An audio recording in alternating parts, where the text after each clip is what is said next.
नमस्कार, जोहार। कोडरमा की धरती से मैं संजीव कुमार और आप देख रहे हैं आपका अपना channel the voice of public one.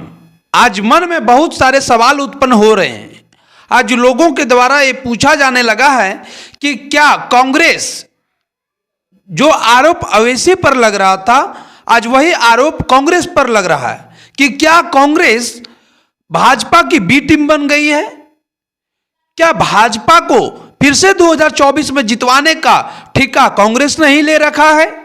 क्या कांग्रेस एक ऐसी पिच तैयार कर रही है नरेंद्र मोदी प्रधानमंत्री जी के लिए जहां पे भाजपा केवल हर बॉल पे सिक्स मार सके और फिर से 2024 के लोकसभा चुनाव में प्रचंड बहुमत के साथ वापसी करे? ऐसा सवाल इसलिए पूछा जाने लगा क्योंकि इसके कुछ कारण हैं। इसका सबसे पहला और बड़ा कारण है कि यदि आप राहुल गांधी की भारत जोड़ो यात्रा के दौरान जितने सारे बयान दिए गए हैं, उन बयानों को यदि आप मोबाइल में, न्यूज में, टीवी में यदि आप देखते होंगे तो आपको पता होगा कि पूरी यात्रा के दौरान राहुल गांधी केवल एक राग अलापते रहे हैं कि पूरी देश में डर का माहौल है, भय का माहौल है, नफरत की बाजार चारों ओर लगी हुई है।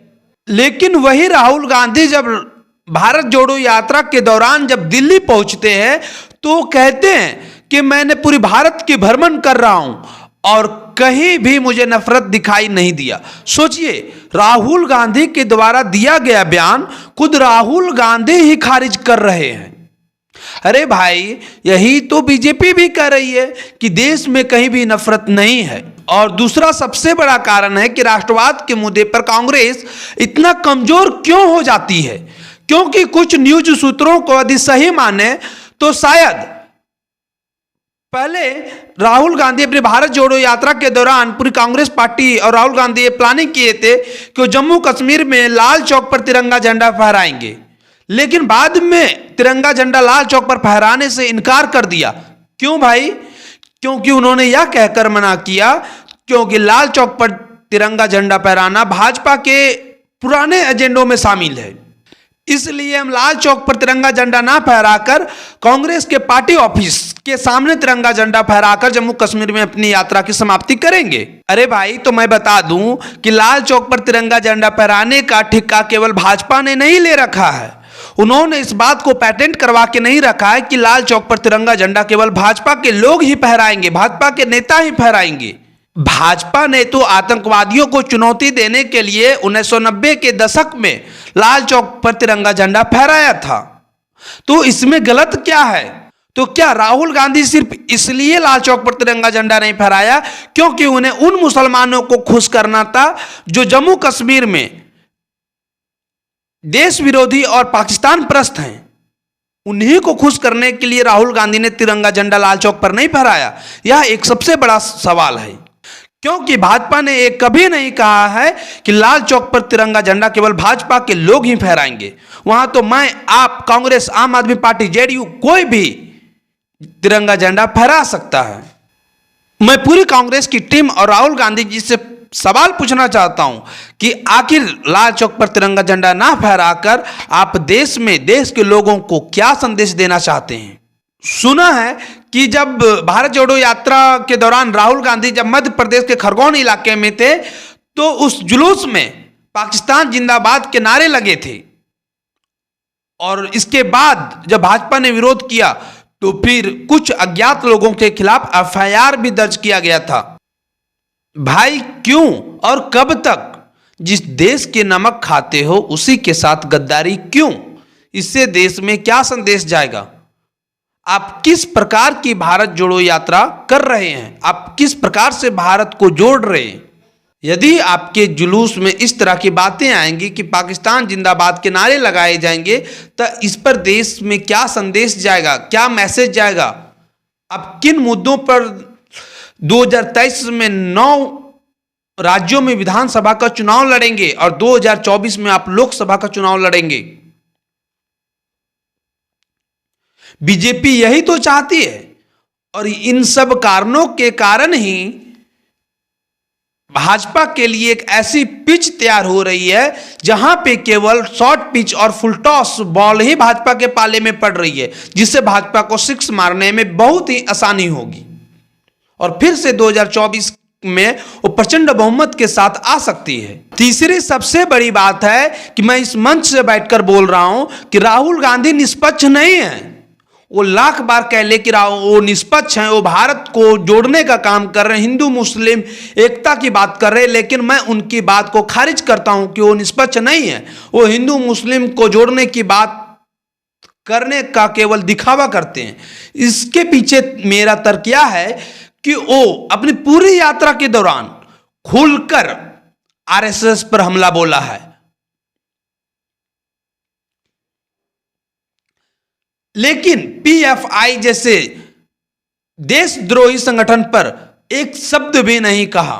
उन्होंने यह बात तो बोला कि मेरी गर्दन काट दी जाएगी तो भी मैं आरएसएस के दफ्तर में नहीं जाऊंगा, लेकिन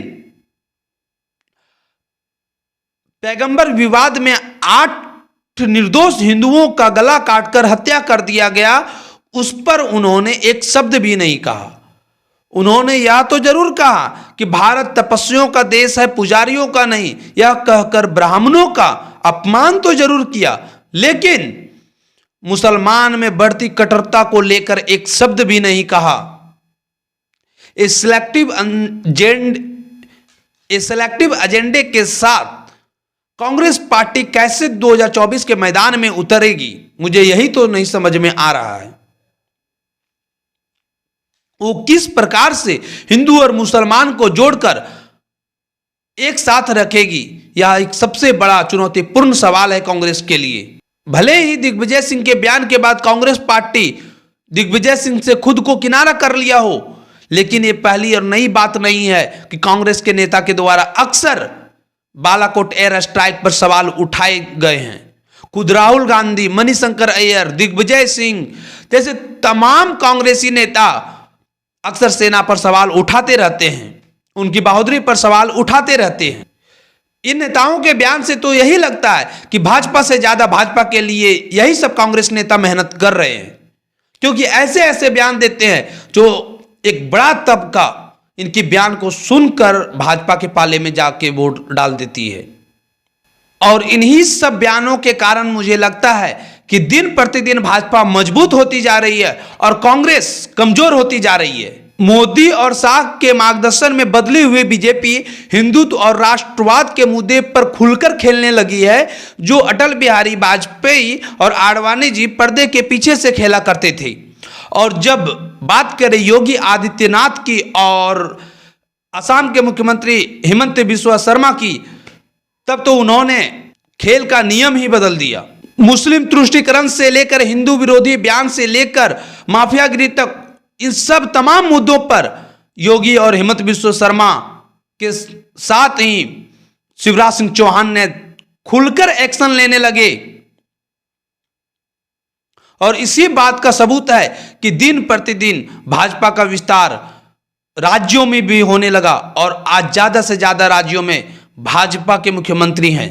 तो फिर से सवाल यही आता है कि आप उस देश में राजनीति कर रहे हैं जहां पे 80% से ज्यादा हिंदू समाज के लोग रहते हैं, और इस समाज में आप हिंदुओं के खिलाफ में बयान देकर, आप आरएसएस पर हमला करके, आप ब्राह्मणों का अपमान करके, क्या आप यहां पे राजनीति करना संभव है? क्या फिर से सत्ता में वापस आना संभव है? ये सबसे बड़ा सवाल है। और उससे भी बड़ा सवाल यही है कि क्या इन सब बयानों के कारण फिर से कांग्रेस पार्टी भाजपा के लिए वही शानदार पिच तैयार कर रही है जिससे 2024 सहित 2023 में होने वाले सारे विधानसभा चुनाव में भाजपा फिर से प्रचंड बहुमत के साथ वापसी करे? आपको मेरी विचार कैसी लगी, आप इस पर क्या विचार रखते हैं, आप कमेंट करके जरूर बताइएगा। यदि मुझसे कुछ गलती हुई हो, कुछ भूल हुई हो तो भी जरूर बताइएगा। और यदि चैनल अच्छी लगती हो तो यदि वीडियो अच्छी लगती हो तो चैनल को सब्सक्राइब भी कीजिएगा। जय हिंद।